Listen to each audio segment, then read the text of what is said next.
never gonna believe it, Jimbo. Oh, what is it this time? I finally went and got myself a job. Did you now? Yup. Well, I mean, you think you can survive an honest living? Oh, shucks. Well, we'll have to wait and see, won't we? I suppose so. Well then, you having the usual, Ernie? Oh, aye, you betcha. I got to celebrate somehow.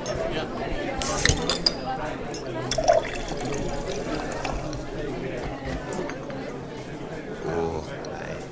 That's the stuff. So, you gonna tell me what this new gig is? Oh, yeah, that's the best part. It's on a boat. A boat. Ernie, I ain't never seen you drink a glass of water, let alone step foot on no ship. How'd you manage this? You know, I needed the money, so I just lied and told him I had experience. Oh, Ernie. I mean, it can't be too hard to figure out, can it? I don't suppose so. So what's with the long face? Celebrate with me, old pal. Your inexperience combined with the rumors I've been hearing got me a little nervous. Rumors? Well, a lot of ships have been going missing in the Atlantic recently. It seems a few countries are already starting to tighten regulations. Oh? Mostly they're just saying it's due to strong winds. Do you have doubts? Well, no, Then what's the fuss? Sure you're not confusing facts from your nightmares again, old man. This is a golden opportunity for me. You're right. I'm just happy to see you wearing a smile for a change. Yep. Your pal Ernest P. Shankland is on the up and up, my friend.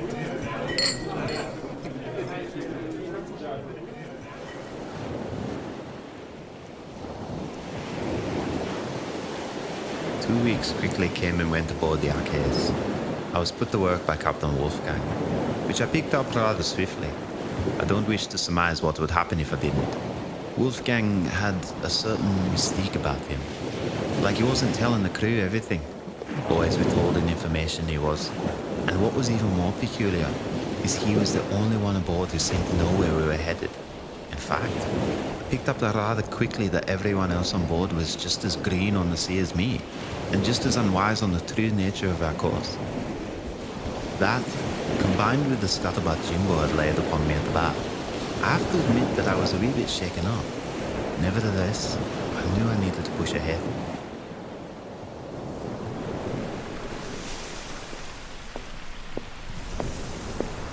Hey, Ernie. Good morning. Hey, good morning, Norm. See, Ernie, I know I keep asking you this, and it's not exactly an uncommon question aboard this ship. Where do you think we're headed? I think you should get to your morning duties, lest there be repercussions. What? What repercussions? You know, you're really starting to get on my nerves, buddy. Whoa, buddy. Captain, sir, what he means to say is yes, we can get to work. I'm glad to hear that.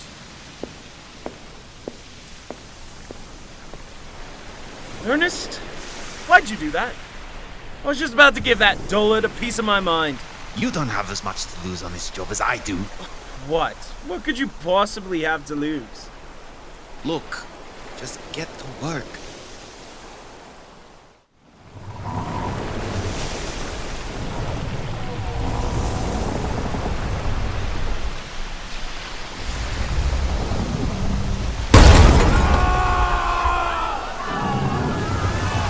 Oh, golly! What was that? I don't know. Everyone, something's happening on deck. Come on, Ernie. What the fuck is going on? See, fellas, this is what happens when you mess with the captain. I am your boss. I am the one who signs your checks when you get off this godforsaken vessel at the end of all this. Hell, I'm the one who decides whether you'll survive to see land again. I am the foreman, the proprietor. I am your governor. And for the next few weeks, god damn it, I am your messiah. This man, young Peter, was attempting mutiny. Seems like some of you do not value my taciturn. Those of you in agreement with this philosophy are more than welcome to jump overboard. However, if you wish to stay and not be claimed by the sea, I suggest you keep your doctrine to yourself and get to bloody work! Now as for you, Peter, I won't shoot you, but I reckon you agree on not making this a habit. But, the monster, I saw. Peter! Yes, sir. Good. Now what are you all still gapping at? What did I say about getting to work?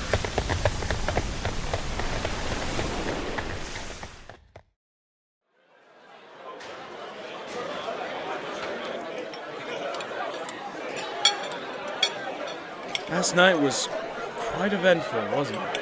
Oh, aye. What do you think about it? Nothing. It's none of my business. I'll do what the captain said. I'll get to work. Really? None of what's going on is striking you as odd whatsoever.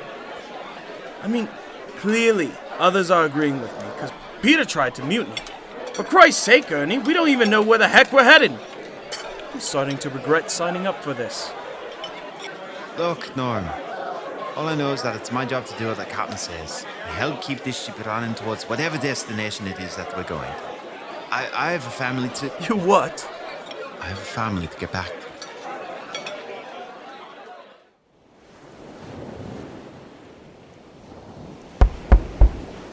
Come in. The captain's looking for you. Says it's urgent. He needs you in his quarters now. Alrighty, I'll head over. I pondered over what the captain might want of me as I made my way to his quarters. Norm's conversation with me the day prior did get some thoughts brewing within my head. Was the captain's actions really that odd? I mean, he was the boss, as he so vividly explained to us that one night. He's paying me. Do I have the luxury to question him? I snapped myself out of it as I was approaching the door. I mustn't allow myself to get in my own way again. Not after last time. I needed to get Olivia and Sophie back. Ernest, how are you? I trust life at sea is treating you well? Sure. Glorious! That's great to hear, buddy. And might I say, you just smell terrific. You smell like the flowers of summer. Here, have a scotch. You are Scottish, aren't you? Well, aye. Great!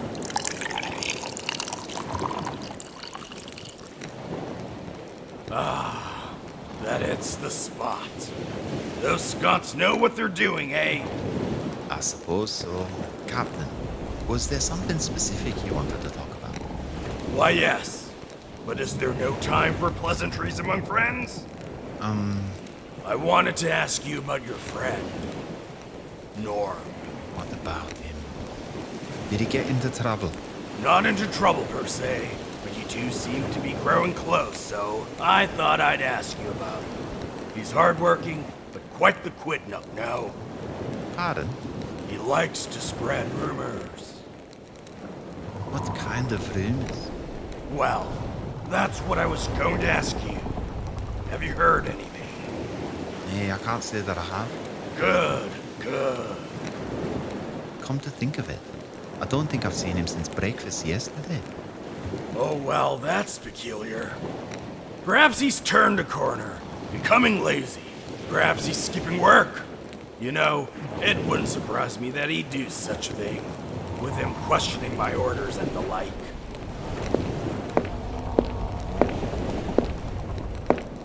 Now, I'm going to be honest with you, Ernest, and I trust that you'll reward such honesty with surreptitiousness.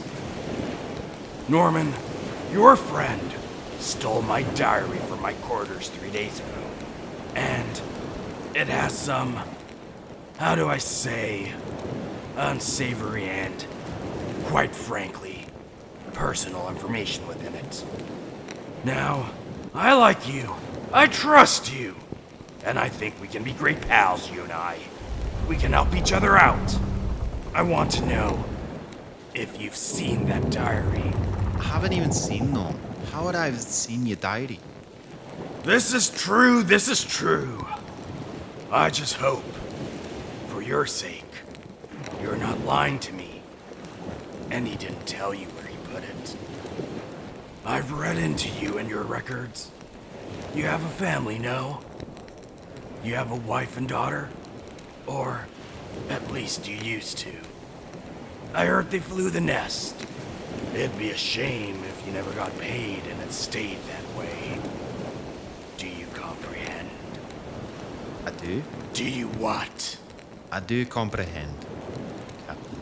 Good. Now let's hope that Norm shenanigans didn't rub off on you. I'll see you around.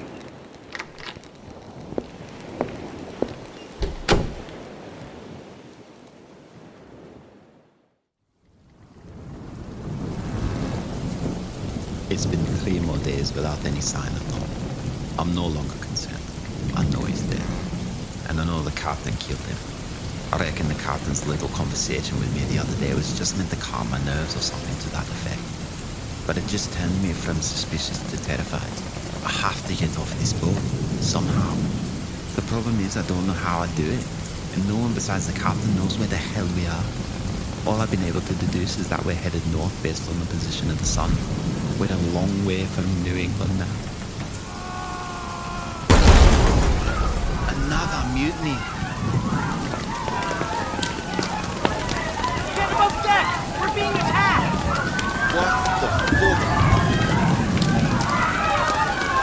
A monster! Kill it! Shoot it!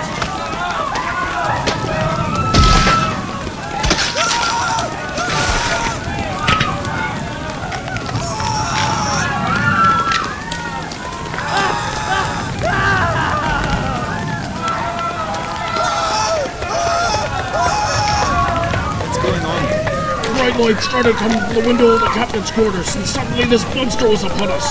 He's destroying the ship. I've got to cut its tentacle off.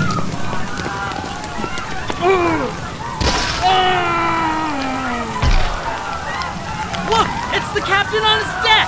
He's going to tack its head in the water! The great Cthulhu! You are here for me, are you not? Am I not the one who has summoned you? I have come to find you, and I've come bearing gifts. I have the souls of these fine crewmen here to add to your inventory. All I ask is that you grant me one wish. Allow me to join your cult, your army, and you and your fellow gods on this path in immortality and enlightenment. Give me your power and knowledge. I have lived all my life among these plebeians, acting as if they weren't beneath me. I am tired of pretending. I desire the forbidden knowledge. Embrace me and allow me to swim within your seas of infinity. Allow me to caress the sanctity of your mission. I know you can empathize with my struggles, and I know you can sympathize. For 30 years I've been searching for you, longing for this moment. I have traveled from the swamps of Louisiana to the shores of Rhode Island in search of a way to meet you. And finally, I am here. Now, you grant me my wish. There was silence for many seconds after Captain Wolfgang's speech. I suppose Cthulhu was deciding how to respond. The captain looked hopeful. He was almost smiling. He had the gun in his hand, yet his arms were outstretched as if he was preparing for a hug. Suddenly, an utterly indescribable sound began emanating from the thing. It slowly gained volume, pitch, and intensity. It slowly built and built and built and built and built, and then it crescendoed. My vision went white and my mind went blank. That was the last thing I remember of the voyage. I woke back in my bed in New England. I wondered if it was just a dream, but I instantly knew it wasn't, as the paycheck for my work aboard the ship was resting on my nightstand. Moreover, there was the fact of the date. It was almost 3 months in the future. What had happened in that time? What had happened to the rest of the crew? What became of the captain? I chose not to ask those questions. I emerged from the placid island I called a home. It was raining. I laughed. I questioned if Sophie and Olivia would come back now. I wondered how Jimbo was doing. I needed the usual. So I guess not much had changed since my voyage. But then again, it's too soon to tell. Why was I even on that ship? Why did I put myself in that position? Why didn't I see the signs that Norm was illuminating for me? Gosh, they were so obvious. Then, again, Norm was likely dead, and I was alive. Although I felt dread. I dreaded falling asleep. I couldn't understand why, but it was on my mind. It was almost as if that's where he waits. I didn't know who he was, but I felt his presence. I looked at the sea across the street. I felt it pull me in. There's no outrunning it.